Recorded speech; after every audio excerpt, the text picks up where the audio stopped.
She's crafty, she gets around. She's crafty, she's always down. She's crafty, she's got it right. She's crafty, and she's just my type. She's crafty. It wasn't that they were just white; they were dope. Yeah, you know what I mean. Yeah. And it was like, oh my god! So then, and they're on stage in front of 20,000 people, so they're actually doing it in front of a lot of people as well. Oh yeah, and they had Run DMC backing them, Yep. basically co-signing for them. And Yeah. it was just, I mean, that's what made me think that it could actually be possible. I think it can be done.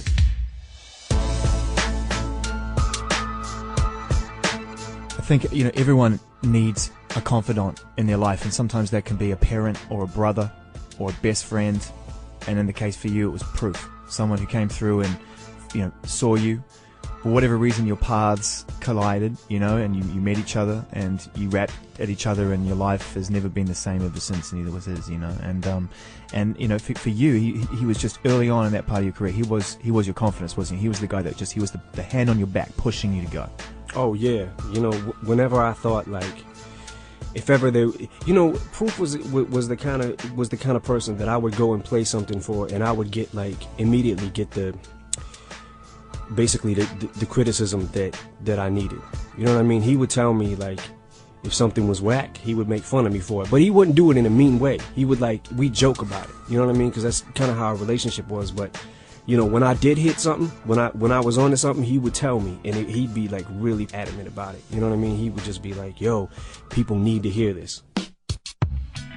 Whenever I'd make a demo tape, for years we did this. We swapped demo tapes back and forth, and we used to bump each other's stuff. But he would come over singing my stuff. He never really did it. It took years for him to do that. But then all of a sudden he started doing that, and it was he knows what's going on.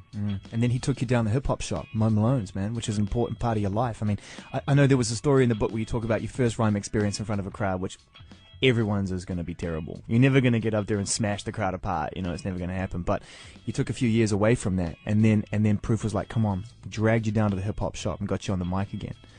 Yeah, well, he didn't physically drag me, but he told me, he basically said, come down here tomorrow. He had called me and told me, come down here tomorrow, try it out. There's going to be this battle going on or whatever.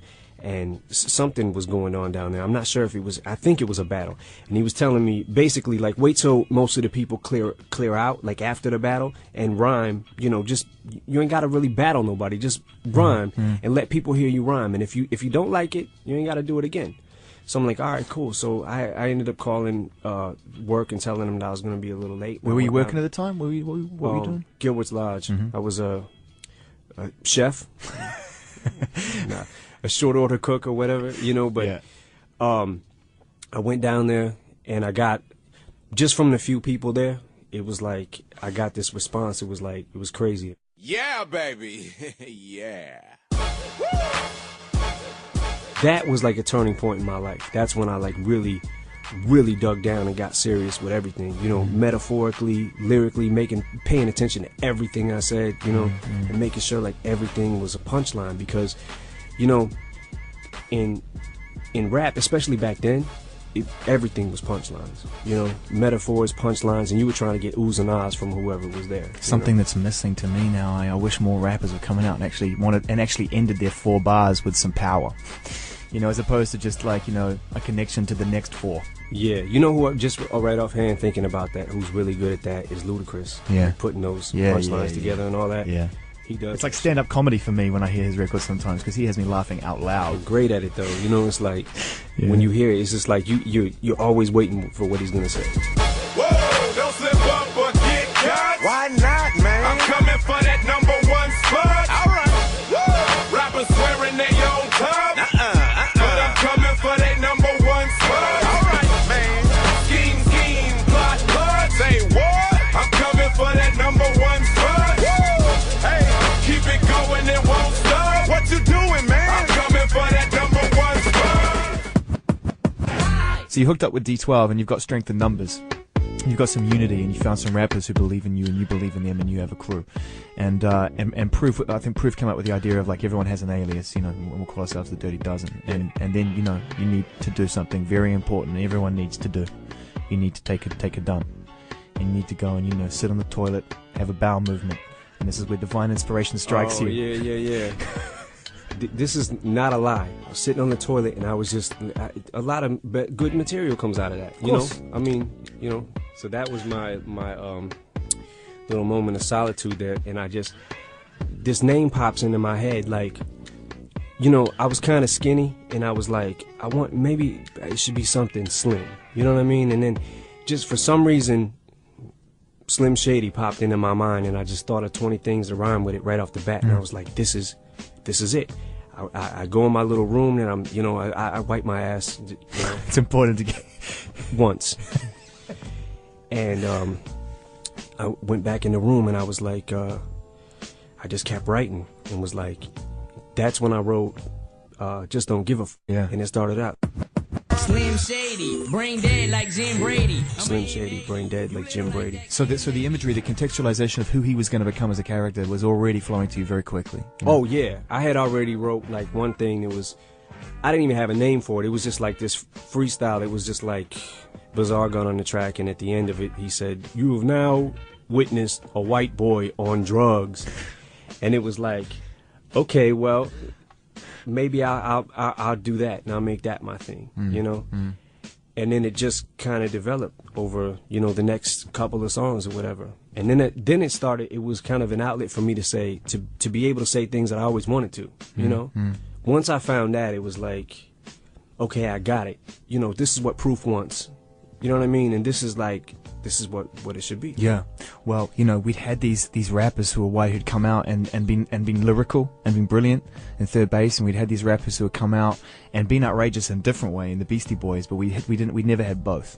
And that's what Slim kind of was. When I first heard your character in Slim Shady, that's the punchline I've been missing in rap. My name is what? Excuse me. My name is Slim Shady. Can I have the attention of the class for 1 second? My name is Slim Shady. Hi, kids. So the tapes went out, you know, Infinite happened, and you're getting more into the Shady character, and there's an infamous pact between you and the other members of D12, which has been written about, which was that if one of us leaves and makes it, he comes back for the rest of us. Oh yeah, that was kind of Proof's theory too. It was just like, you know, Proof was kind of on the verge of getting a deal at the time with Tommy Boy, and there was just, you know, there was this aura that felt like what we were doing was the right thing, and we felt like if we, you know, because we were all kind of making a name for ourselves on the local scene or whatever, and we all just felt like, well, you know, Proof kind of brought it to our attention, like, look, here's the deal. If we get a deal as a group, then we could be, you know, like a mini Wu-Tang or something like that. Yeah. You know, that was kind of his idea. And if one of us gets a deal, it'll just broaden our chances. You know what I mean? Yeah. Like if somebody, let's say just somebody wanted to only sign Bizarre, Yeah. you know, then they would come back for us. Yeah, You know? yeah. It's unity which held, you know, which you've held right through, and true to your word, you did. But in order to get to that point, to be that individual that broke out, there was an infamous connect between you and Dre. Was it a phone call?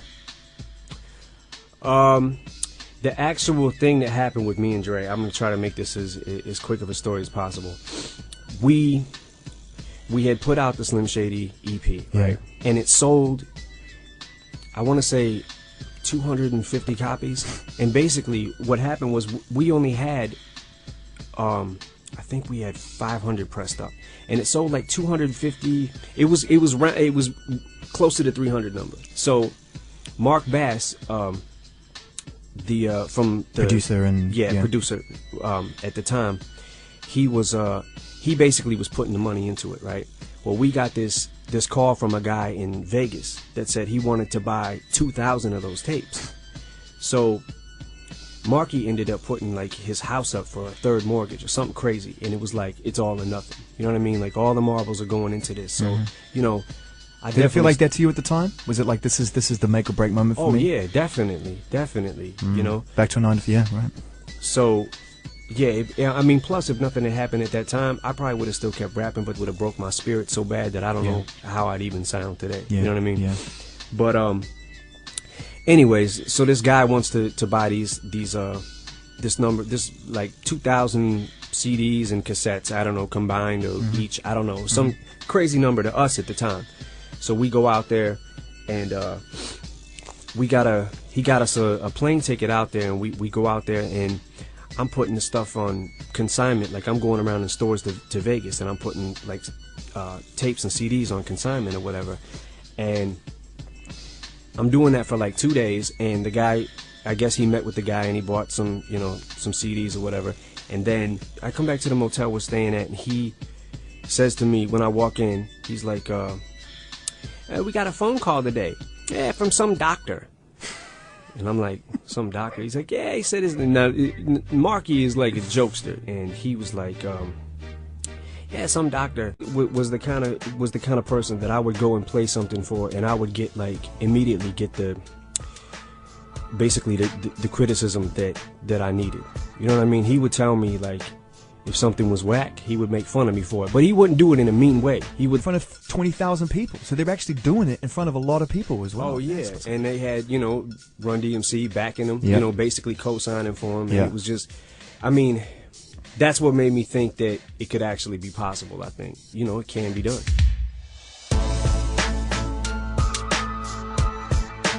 I think, you know, everyone needs a confidant in their life, and sometimes that can be a parent or a brother or a best friend, and in the case for you, it was proof. Someone who came through and, you know, saw you.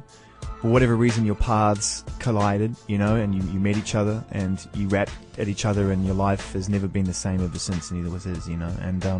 And you know, for you, he was just early on in that part of your career. He was your confidence, wasn't he? He was the guy that he was the hand on your back, pushing you to go. Oh yeah, you know, whenever I thought like, if ever they, you know, Proof was. She's crafty, she gets around, she's crafty, she's always down, she's crafty, she's got it great, she's crafty, and she's just my type. She's crafty. It wasn't that they were just white; they were dope. Yeah, you know what I mean. Yep. And it was like, oh my God! So then, and they're on stage.